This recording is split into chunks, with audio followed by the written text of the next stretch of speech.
નમસ્તે મિત્રો. આજે આપણે શેક્સપિયરની ટ્રેઝેડીઝ વિશે વાતો કરીશું. એના જે એલિમેન્ટ્સ છે, એના કેરેક્ટરિસ્ટિક છે, લક્ષણો છે, એને આપણે સમજશું. આપણે અગાઉ શેક્સપિયરની કોમેડીઝ વિશે તો વાત કરી લીધી છે, પણ હવે આપણો ઈરાદો શેક્સપિયરની ટ્રેઝેડીઝ વિશે વાત કરવાનો છે. શેક્સપિયર ખરેખર તો ટ્રેઝેડીઝ માટે ખૂબ પ્રખ્યાત હતા. એમની જે કૃતિઓ છે એ વિશ્વભરની અંદર પ્રસિદ્ધ બની ચૂકી છે. Hamlet, Othello, Macbeth, Julius Caesar, King Lear, Romeo and Juliet અને બીજા કેટલાક કૃતિઓ પણ કેટલીક કૃતિઓ છે કે જેમાં થોડો ટ્રેઝિક એલિમેન્ટ હોય. પણ આ જે આપણે જેનો ઉલ્લેખ કર્યો એ તો બહુ જ પ્રસિદ્ધ અને ખૂબ અસરકારક એવી ટ્રેઝેડીઝ છે. ટ્રેઝેડીઝનો જન્મ તો ગ્રીસમાં થયો હતો. આપણે એના વિશે અગાઉ વાત કરી ચૂક્યા છે કે ગ્રીક ટ્રેઝેડી જેના સર્જકો સોફોક્લિસ, એસ્કિલિસ, યુરિપાઇડિસ હતા અને જેમણે બહુ ઉત્તમ કહી શકાય એવી ટ્રેઝેડીઝ સર્જી હતી. પણ પછી આજથી 400 વર્ષ પહેલાં એલિઝાબેથન એજ દરમિયાન શેક્સપિયર, માર્લો અને બીજા કેટલાક એવા લેખકો હતા, એવા નાટ્ય લેખકો હતા કે જેમણે બહુ ઉત્તમ કહી શકાય એવી ટ્રેઝેડીઝ લખી છે. પણ શેક્સપિયર તો અદ્ભુત ટ્રેઝેડી રાઇટર છે અને એમની જે ટ્રેઝેડીઝ છે એના લક્ષણો વિશે આપણે વાત કરીએ એ પહેલાં એક વાત કરીએ કે ટ્રેઝેડીની વ્યાખ્યા એરિસ્ટોટલે એની કૃતિ પોએટિક્સ, કાવ્યશાસ્ત્ર એમાં આપેલી છે. અને એમાં એરિસ્ટોટલની જે વ્યાખ્યા છે એ ખાસ સમજવા જેવી છે. એણે કહ્યું કે સાહિત્ય, કોઈ પણ પ્રકારનું લેખન એ ઇમિટેશન છે. માઇમેસિસ એવો શબ્દ પણ વાપરે છે. એટલે કે જે કૃતિ બની હોય છે એ ખરેખર તો કોઈક ઘટનાનું અનુકરણ છે, ઇમિટેશન છે. અને ઇમિટેશન દ્વારા એણે એ શબ્દ વાપરીને, જે એના ગુરુએ વાપરેલો પ્લેટોએ, પણ પ્લેટોએ ઇમિટેશન દ્વારા સાહિત્યની ટીકા કરેલી. જ્યારે એરિસ્ટોટલ એમ કહે છે કે ઇમિટેશન તો હોવાનું, કારણ કે કોઈ પણ વસ્તુની જ્યારે તમે એનું આલેખન કરો છો ત્યારે એનો અર્થ એ થયો કે એ વસ્તુ જે તમે વિચારી, જોઈ, અનુભવી અને એનું રૂપાંતર તમે, એનું અનુકરણ તમે કર્યું, એને પ્રેઝન્ટ કર્યું, તો એ થાય ઇમિટેશન, જેને આપણે અનુકરણ એવો શબ્દ એના માટે વાપરી શકીએ. એટલે ઇમિટેશન શબ્દ એરિસ્ટોટલે ટ્રેઝેડી માટે પણ વાપર્યો. એણે કહ્યું કે ટ્રેઝેડી ઇઝ એન ઇમિટેશન. અને પછી આગળ વાત કરી કે એનો પ્લોટ છે, એનું કથાવસ્તુ છે એ બહુ ગંભીર હોય છે, શોકગ્રસ્ત હોય છે. લોકો જુએ ત્યારે એને દુઃખ થાય એવા પ્રકારની એમાં રજૂઆત હોય છે. અને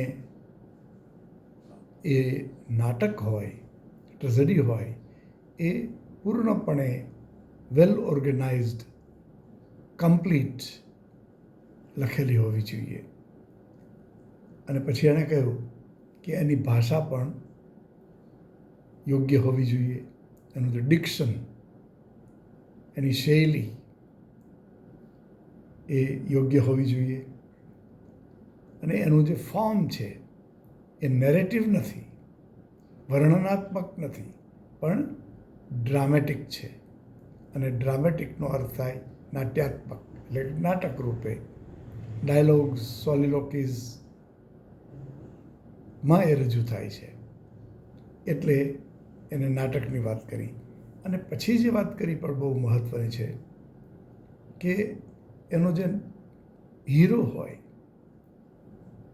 એ એક માનવ છે, સારો છે, સદગુણી છે, પણ પૂર્ણપણે સદગુણી નથી.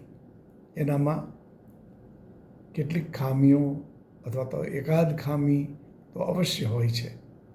અને એટલે જ એ ટ્રેજેડીનો ભોગ બને છે. એટલે આપણે એમ સમજવાનું છે કે જે હીરો છે, પ્રોટેગોનિસ્ટ છે, એ હોવો જોઈએ યોગ્ય માણસ. કારણ કે તો એ જ્યારે સહન કરે, મૃત્યુ પામે, ત્યારે આપણને એક પ્રેક્ષક તરીકે આપણને દુઃખ થાય, આપણા પર એની અસર થાય. એક ટ્રેજિક એલિમેન્ટ તરીકે એ આપણા પર અસર કરે. તો એનો અર્થ એ થયો કે એનો જે હીરો, નાયક, પ્રોટેગોનિસ્ટ હોય એ પૂર્ણપણે સદગુણી ન હોય, માણસ સારો હોય, પણ એનામાં કોઈક દોષ તો હોય. અને પછી એણે વાત કરેલી પીટી એન્ડ ફિયરના કેથાર્સિસની. આપણે અગાઉ એની વાત કરી ચૂક્યા છીએ. કેથાર્સિસ છે એ પ્યોરિફિકેશન છે, પરગેશન છે, શુદ્ધિકરણ છે. આપણામાં પડેલી દયા અને ડર, ભય એ નાટક જોઈને દૂર થાય છે.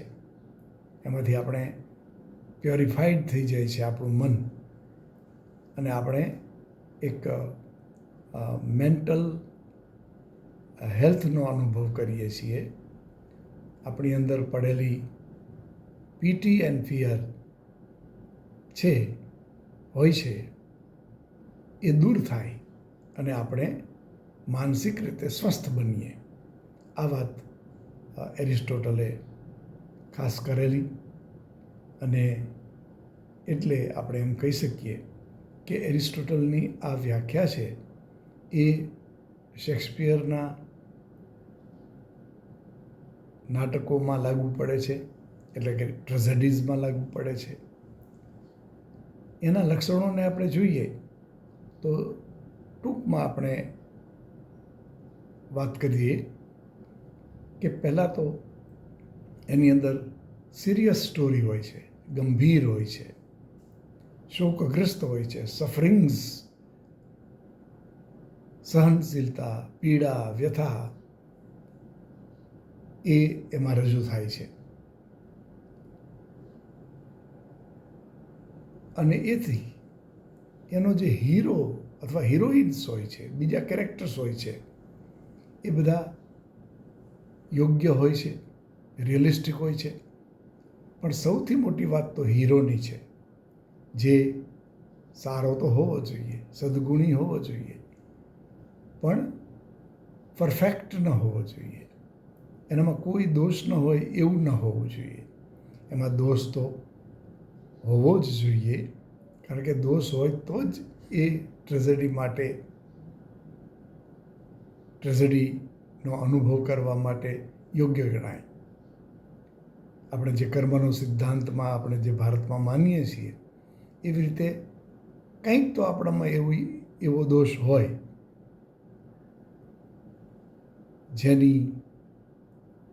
જેનો દંડ, જેની સજા આપણને ચોક્કસપણે મળતી હોય છે. ત્રીજો મુદ્દો છે રોલ ઓફ ફેટ, નિયતિ, ભાગ્ય, નસીબ. ડેસ્ટિની, આ તો દુનિયાભરની અંદર આ વાત થયા કરે છે.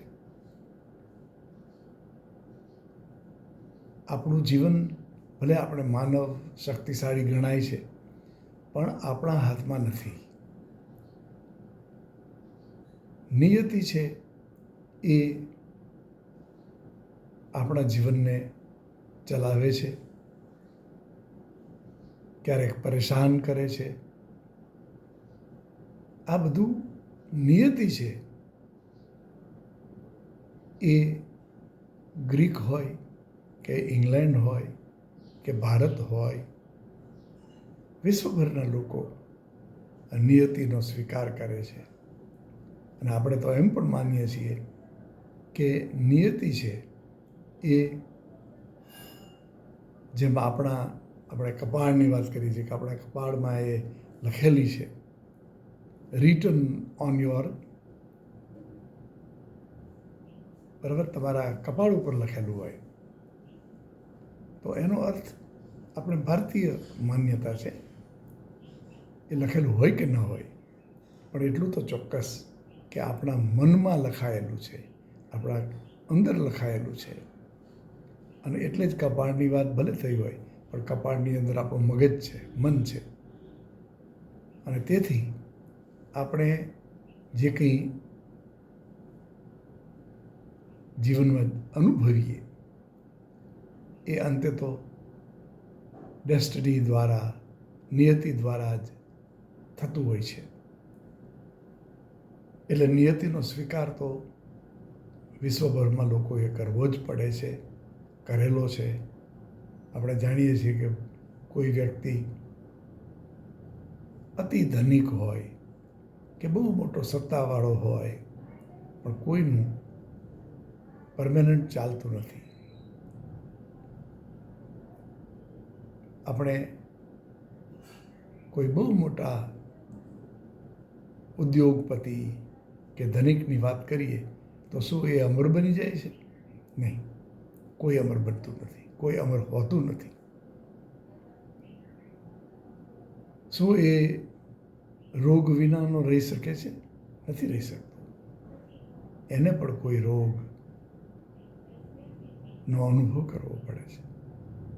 આ એ નિયતિની જ વાત છે. એટલે આપણે હિન્દુસ્તાનની વાત હોય કે ઇંગ્લેન્ડની વાત હોય કે ગ્રીકની વાત હોય, ગ્રીકમાં એનો બહુ સ્વીકાર છે. તો ફેટ, ડેસ્ટિની, નિયતિ એ આપણા જીવન ઉપર ખૂબ અસર કરે છે. પછીની વાત છે એ સુપર નેચરલ એલિમેન્ટ્સ. શેક્સપિયર એના નાટકોમાં કે ટ્રેઝેડીઝમાં સુપર નેચરલ એલિમેન્ટ, આધિભૌતિક તત્વો, જેમાં ભૂત, પ્રેતાત્મા પણ બતાવ્યા છે. હેમ્લેટના જે પિતાનું મૃત્યુ થયેલું છે, એને મારી નાખનાર એનો નાનો ભાઈ, એટલે કે હેમ્લેટના કાકા ક્લોડિયસ, જે એના ભાઈને મારીને પોતે હેમ્લેટની મા સાથે લગ્ન કરીને રાજ કરે છે. હેમ્લેટ તો બહારની કોઈ યુનિવર્સિટીમાં બહાર ભણતો હોય છે, અને પછી જ્યારે પોતે પોતાના વતનમાં આવે છે ત્યારે એનો મિત્ર હોરેશિયો એને કહે છે કે હું તમને એક વાત કહું કે તમારા પિતાનું જે મૃત્યુ થયું છે એ હકીકતમાં તો એની હત્યા થઈ છે, અને હત્યા કરનાર તમારા કાકા છે,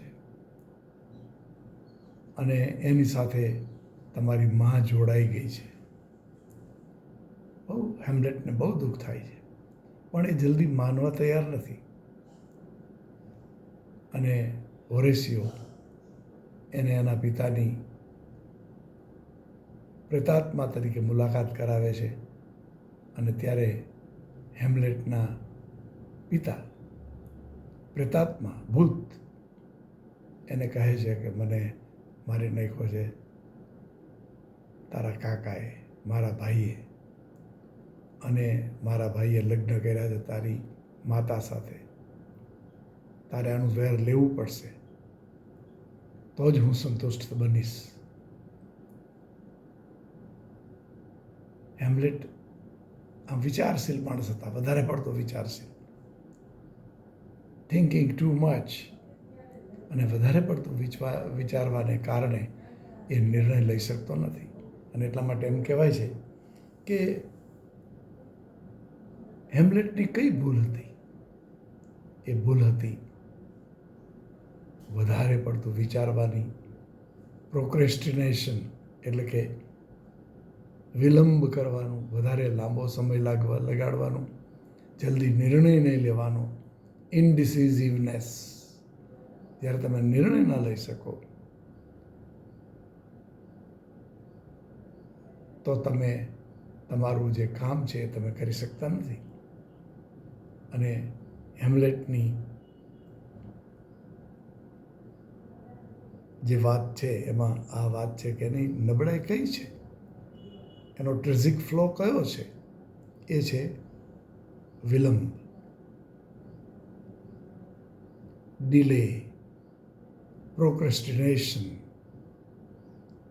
આ શબ્દોને ખાસ યાદ રાખવા જ્યારે તમારે અંગ્રેજીમાં લખવાનું થાય તો પ્રોક્રેસ્ટિનેશન એટલે વાર લગાડવી, મોડું થવું.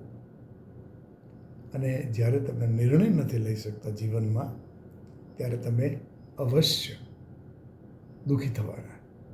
તો હેમ્લેટને આમાં ઘોષનો અનુભવ થાય છે.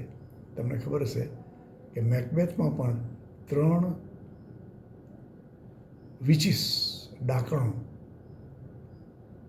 મળે છે. એ અને એટલે કે મેકબેથ અને બેન્ક્વો બંને ડંકન નામના રાજાના બંને યોદ્ધાઓ હતા. એ લોકો લડીને પાછા આવતા હોય છે. એ લોકો ત્યાંથી જીતીને આવ્યા છે.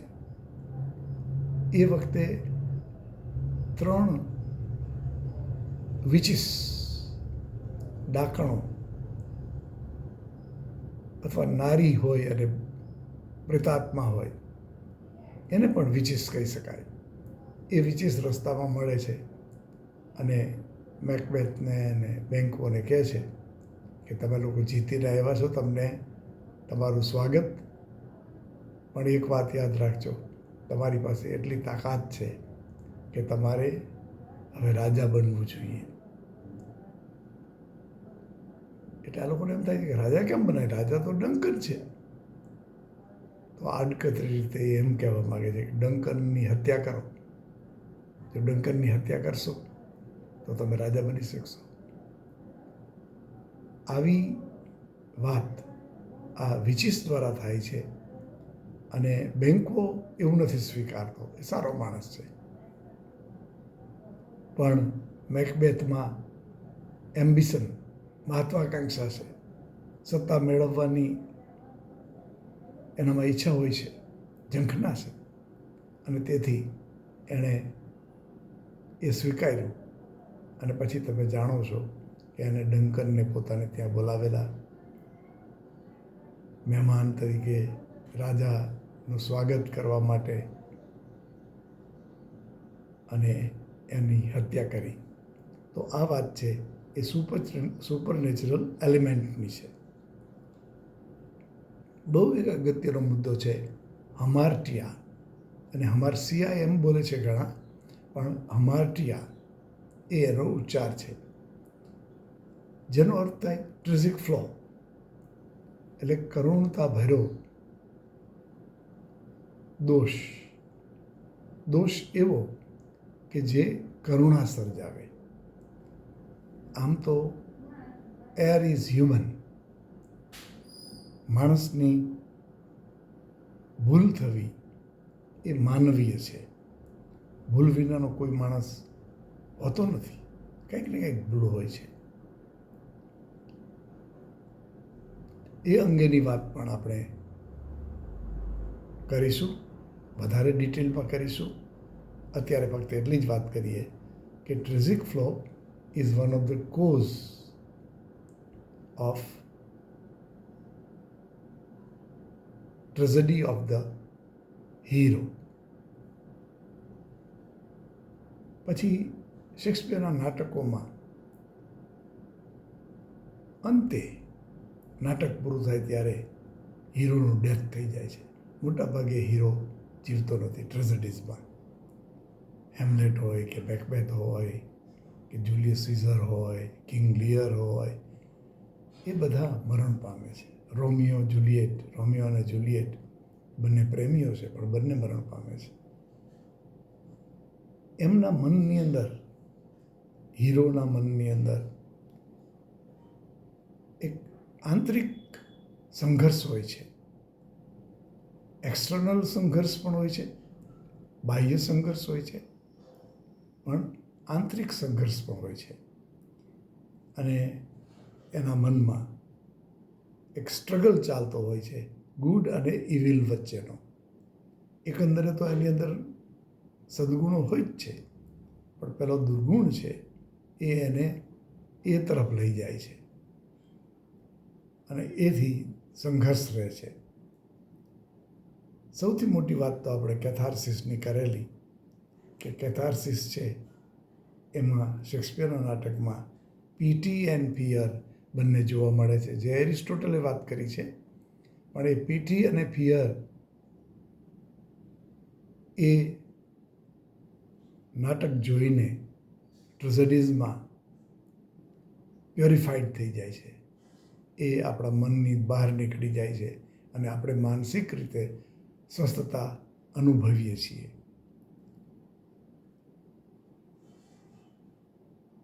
શેક્સપિયરે આ ટ્રેજેડીઝમાં પણ ક્યારેક કોઈ હાસ્યના મુદ્દાઓ અંદર દાખલ કરેલા છે. આપણને જોઈને આશ્ચર્ય થાય કે આવી ટ્રેજેડીમાં આમ કેમ કર્યું? તો એમ કહેવાય છે કે કોમિક રિલીફ, એને કારણે જે પ્રેક્ષકો છે એને થોડીક રાહત રહે, એ પોતે હાસ્યનો અનુભવ કરે. હેમલેટની અંદર આ વાત આવે છે કે હેમલેટ જ્યારે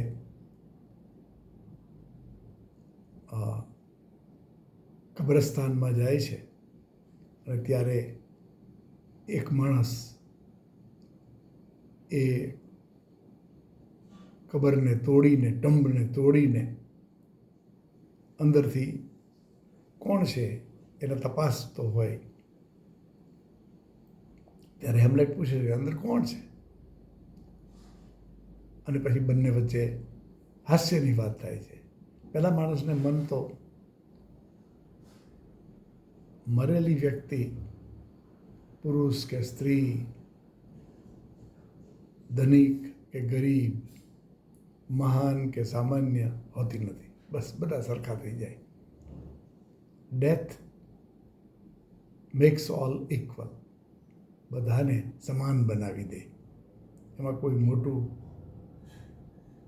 કે નાનું, મહાન કે સામાન્ય રહેતા નથી. બધા સમાન થઈ જાય છે, બધા. અને એ વાત શેક્સપિયરે